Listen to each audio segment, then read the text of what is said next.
Saudara-saudari yang dikasihi Tuhan, hari ini adalah Jumat 3 April 2020 dalam Pekan Prapaskah yang kelima. Firman Tuhan akan kita dengarkan dari Injil Yohanes 10 ayat 31 sampai dengan 42. Mari kita siapkan hati kita mendengarkan firman Tuhan. Terpujilah Kristus Tuhan, Raja mulia dan kekal. Sabdamu ya Tuhan adalah roh dan kehidupan. Engkau mempunyai sabda kehidupan kekal. Terpujilah Kristus Tuhan, Raja mulia dan kekal. Tuhan bersamamu dan bersama rohmu. Inilah Injil Yesus Kristus menurut Santo Yohanes. Dimuliakanlah Tuhan. Sekali peristiwa, orang-orang Yahudi mau melempari Yesus dengan batu. Tetapi kata Yesus kepada mereka, "Banyak pekerjaan baik yang berasal dari Bapa-Ku Kuperlihatkan kepadamu.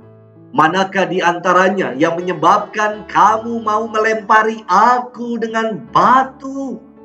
Jawab orang-orang Yahudi itu, "Bukan karena suatu pekerjaan baik maka kami mau melempari engkau, melainkan karena engkau menghujat Allah dan karena engkau menyamakan dirimu dengan Allah.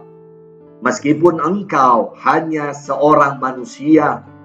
Kata Yesus kepada mereka, "Tidakkah ada tertulis dalam kitab Tauratmu, Aku telah berfirman, kamu adalah Allah. Padahal kitab suci tidak dapat dibatalkan. Maka jikalau mereka kepada siapa firman itu disampaikan disebut Allah, masihkah kamu berkata kepada dia yang dikuduskan oleh Bapa dan yang telah diutusnya ke dalam dunia, engkau menghujat Allah? Karena aku telah berkata, aku anak Allah. Jikalau aku tidak melakukan pekerjaan-pekerjaan Bapa-Ku, janganlah kamu percaya kepadaku.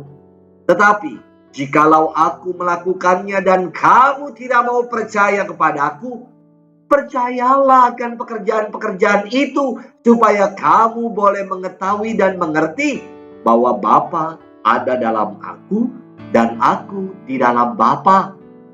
Sekali lagi mereka mencoba menangkap Yesus, tetapi ia luput dari tangan mereka. Kemudian Yesus pergi lagi ke seberang Yordan ke tempat Yohanes dulu membaptis orang, lalu ia tinggal di situ. Banyak orang datang kepadanya dan berkata, "Yohanes memang tidak membuat suatu tanda pun, tetapi semua yang pernah dikatakan Yohanes tentang orang ini adalah benar."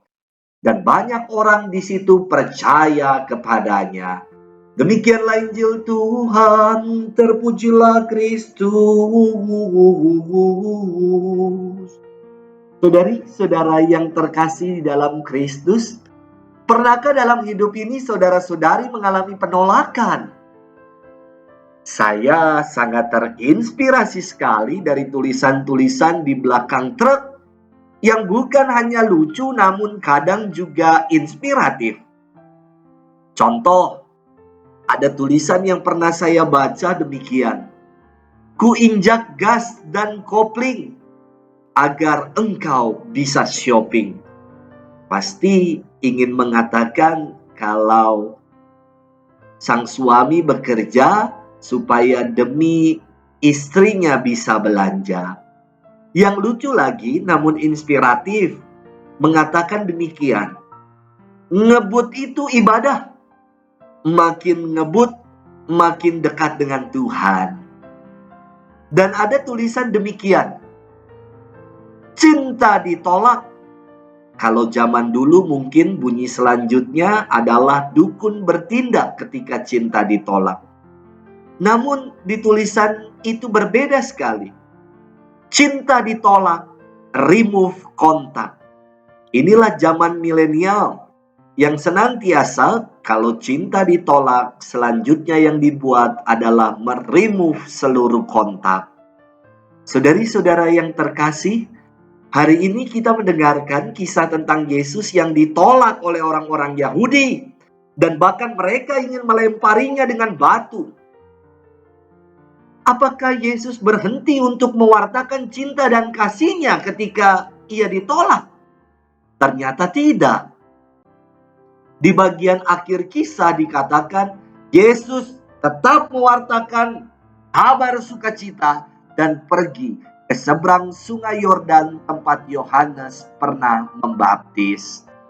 Cintanya ditolak, namun tidak pernah sekali-kali pun ia remove kontak kita. Ia selalu ingin berbagi cinta dan berbagi kasih-Nya kepada kita. Bagaimanakah dengan kita? Ketika kita mengalami penolakan, apa lantas kita menjadi baper, putus harapan, dan berhenti berbuat baik?